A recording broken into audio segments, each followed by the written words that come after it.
Hey everybody! A classmate asked, what is epigenetics, and what are its implications in our daily lives? To begin, the word epigenetics is of Greek origin, and literally means over and above the genome.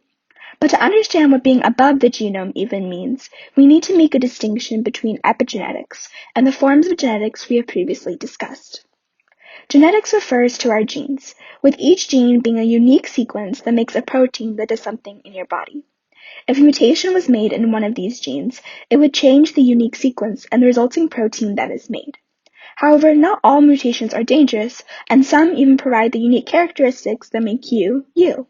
An epigenetic change, on the other hand, also changes a gene's DNA, but not at the sequence level. Instead, epigenetic mutations change how your body reads and expresses your genome, with special markers being added or removed to genetic sequence to change how a protein works in the body and how often/when it is even made. Another way to understand this process is by taking the analogy of your DNA as a language and the epigenetic modifications as accent marks. Accent marks change the way words are pronounced and affect how syllables are stressed, with the expression of the entire phrase relying on these variations added to the words. Likewise, epigenetic modifications affect the way DNA is read by your body and has a role in how these sequences are understood by the biological processes in your internal systems. How these marks appear is a new and exciting research topic, with some causes being studied, including diet, stressors, or environmental pollutants. However, an important aspect about epigenetics is that it offers a different approach to treating diseases.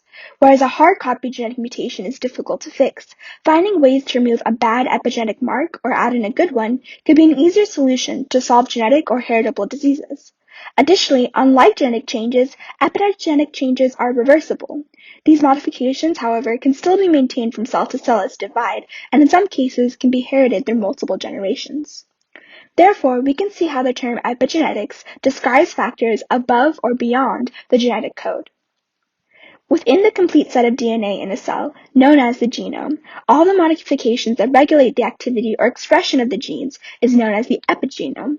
However, there are different types of epigenetic changes, including DNA methylation, histone modification, and non-coding RNA. DNA methylation works by adding the methyl chemical group to DNA. It is a highly specific process and always happens in a region called the CpG site, in which a cytosine nucleotide is located next to a guanine nucleotide that is linked by a phosphate. Inserting methyl groups changes the appearance and structure of DNA, modifying a gene's interactions with the machinery within a cell's nucleus that is needed for transcription, thereby blocking the proteins that attach to DNA to read the gene. The methyl chemical group can be removed through a process called demethylation. Typically, methylation turns genes off, and demethylation turns genes on. DNA methylation is also used in some genes to differentiate which gene copy is inherited from the father and which gene copy is inherited from the mother, a phenomenon known as imprinting. Histone modification refers to changes in histones, or proteins that are the primary components of chromatin, the complex of DNA and proteins that make up chromosomes. DNA, when wrapped tightly around these histones, cannot be accessed by other proteins that read the gene. Therefore, the histones can influence how chromatin is arranged, which in turn can determine whether the associated DNA will be transcribed. If chromatin is not wrapped into a contact form with these histones, then it is active, and the associated DNA can be transcribed. Conversely, if chromatin is condensed and wrapped with these histones, creating a complex called heterochromatin, then it is inactive, and DNA transcription does not occur. There are two main ways histones can be modified: acetylation, which adds an acetyl group to the amino acid lysine in the histone, and methylation, which adds a methyl group instead.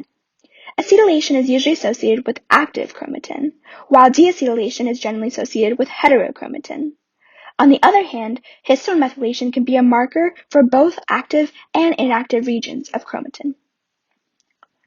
Non-coding RNA helps control gene expression by attaching to coding RNA along with certain proteins to break down the coding RNA, so that it cannot be used to make more proteins.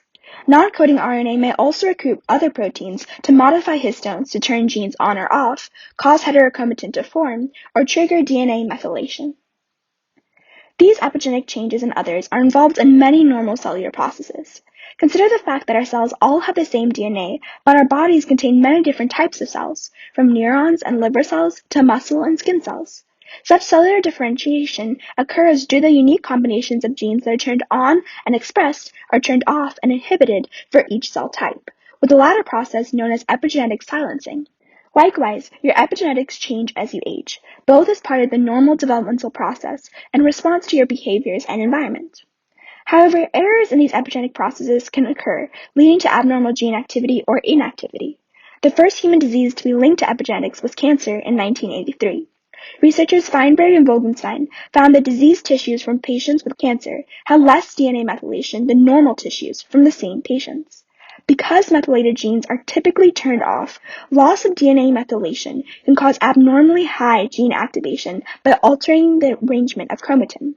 On the other hand, too much methylation can undo the work of protective tumor suppressor genes. Because so many diseases, such as cancer, involve epigenetic changes, it seems reasonable to try to counteract these modifications with epigenetic treatments that are by nature reversible, unlike DNA sequence mutations. The most popular of these treatments aim to alter either DNA methylation or histone acetylation. Inhibitors of DNA methylation can reactivate genes that have been silenced. These medications work by acting like the nucleotide cytosine and incorporating themselves into the DNA while it is replicating. After they are incorporated, the drugs block DMT enzymes from acting, which inhibits DNA methylation. Drugs aimed at histone modifications are called histone deacetylase inhibitors, or HDAC. HDACs are enzymes that remove the acetyl groups from DNA, which condenses chromatin and stops transcription. Blocking this process with HDAC inhibitors turns on gene expression. Caution in using epigenetic therapy is necessary because epigenetic processes and changes are so widespread. To be successful, epigenetic treatments must be selective to irregular cells.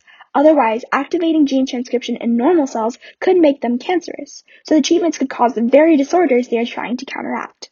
Despite this possible drawback, researchers are finding ways to specifically target abnormal cells with minimal damage to normal cells, with epigenetic therapy being an increasingly promising area of research. I hope this video helped you to learn more about epigenetics and its importance in our daily lives.